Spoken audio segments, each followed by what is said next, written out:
Oi, meus amores, tudo bem com vocês?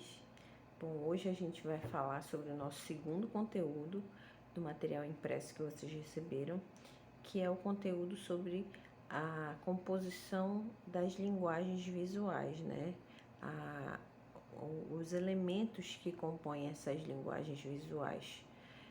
Vocês verificaram no material impresso de vocês que nós temos as linguagens artísticas que iniciaram desde a pré-história, né, com as pinturas, os desenhos, as esculturas, e ao longo da história os artistas foram desenvolvendo essas linguagens e surgiram outras, e hoje nós temos uma variedade enorme de linguagens artísticas, a pintura, a dança, trazendo para o contemporâneo nós temos a performance, temos a arte digital.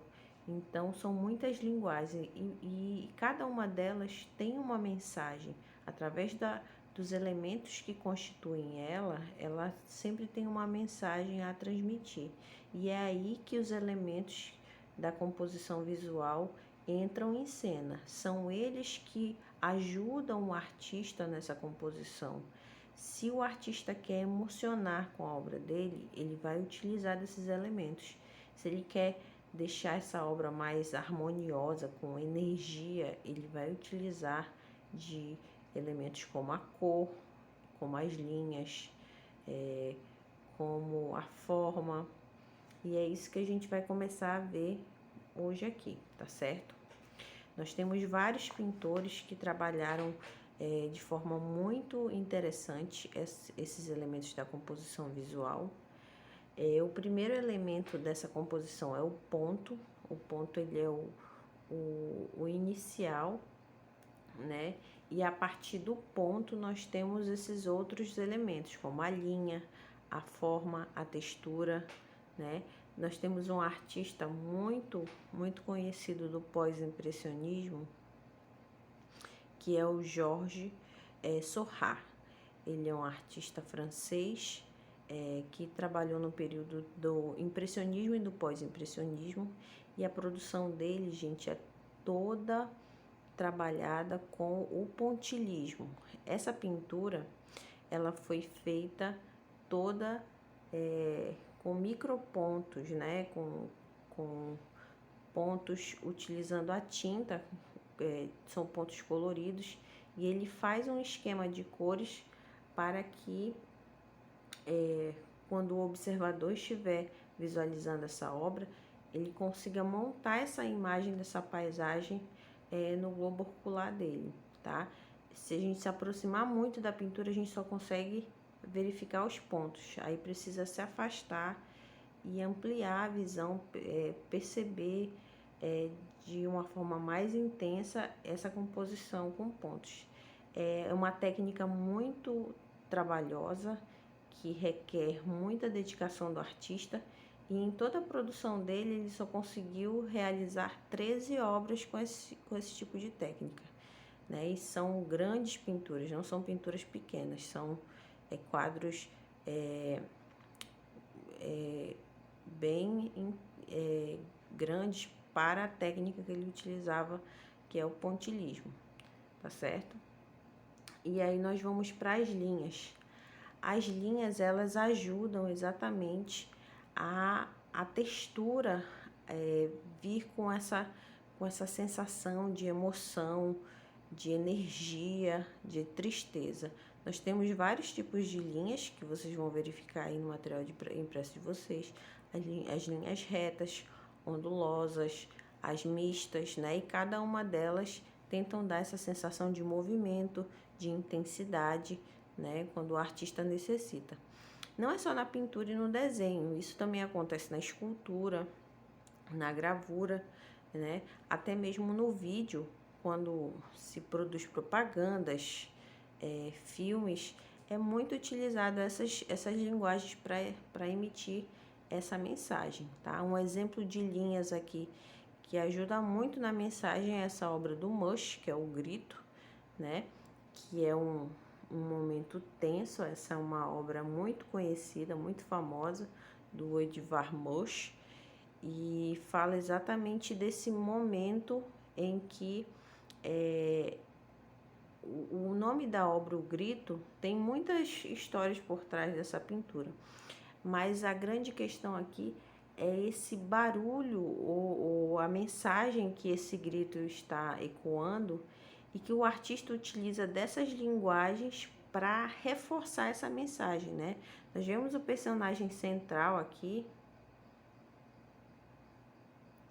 ó, nós vemos esse personagem central, mas o grito, de fato, a gente só consegue perceber a intensidade dele com esses tons de laranja, de vermelho e essas linhas, né? Como se a gente estivesse mergulhando nessa sonoridade desse grito com essas linhas ondulosas, tá certo? Então, aqui nessa obra a gente percebe muita questão das linhas e do uso da cor. Quando se fala de uma coisa muito tensa, muito forte, então o artista utiliza principalmente do vermelho para isso. Claro que ele vai utilizar de tons mais obscuros, porque é uma pintura com uma carga obscura, mas ele dá essa intensidade, esse choque de intensidade com a tonalidade vermelha, tá certo? Aqui nós temos também os mosaicos para vocês verificarem como o ponto também ele se faz presente nesses elementos.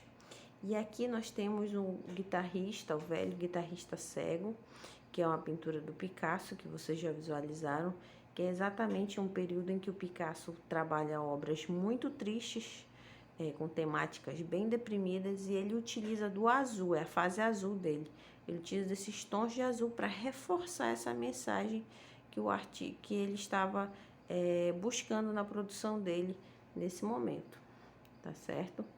E aqui nós temos a produção do Van Gogh, essa é a pintura Noite Estrelada do Van Gogh, e a pincelada do Van Gogh era inconfundível, ele desenvolveu essa pincelada em espiral, né? Isso a gente consegue perceber nesses efeitos.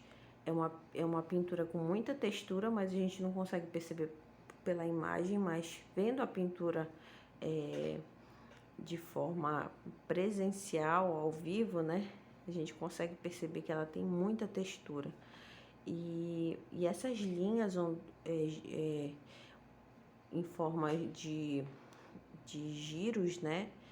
Essa pincelada intensa dele era exatamente a angústia do artista, da incompreensão que ele tinha, que ele era recebido a produção dele, e ele, pelos problemas que ele passava, ele trabalhava essa tensão nessa pincelada, nessa textura e nessas linhas.